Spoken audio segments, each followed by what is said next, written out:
So we're considering a somewhat non-standard approach to assessing the ribs.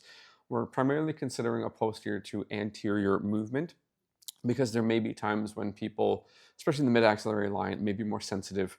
They may have more trouble with overpressure, or even if your hands are there and they take a deep breath, so it's a patient active approach or a respiratory approach, you may not get the information you want, or they may be sensitive.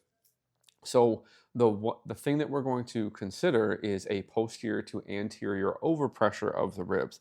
And what we are looking for are the ribs that do not respond to that posterior to anterior pressure, or they resist it.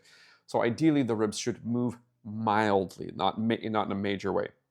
The assumption is all of them should move under that pressure. The one that does not move, or the group that does not move, are the ones I'm going to be concerned with. What I do need to consider is relational motion. So what stays still, what moves in relation to it.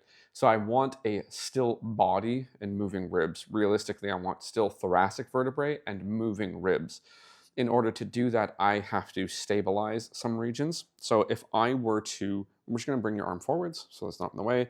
If I were to do this, and you see the patient's entire body rolling on the table, you cannot believe me if I say I'm testing the ribs, because all of that auxiliary movement is occurring. So what I'm going to do, and I'm in a mildly awkward position because I want to allow my hand to be visible for the camera, I'm going to stabilize the torso. Contact is control and control is safety. I'm not going to do this. I'm not just going to have my hand on the shoulder. I'm going to take control of the torso with my forearm so I have more contact. And then I'm going to use my eyes to ensure that my overpressure doesn't roll the lower body around on the table. So it's just going to be that pressure, that pressure. Now the scapula is going to get in my way, so I'm just going to mildly move it out of the way.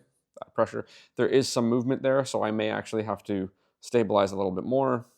And it's not quite working the way that I want. This particular individual isn't very good at rolling for me, so my approach may need to change. I may need to stabilize with my hands and just use my thumbs as overpressure. So it's the same goal, but because of the response that I'm getting, I may need to change my approach.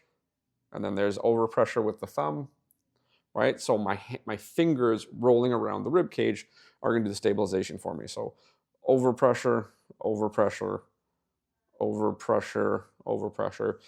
In and about here, it feels uncomfortable. Is that fair?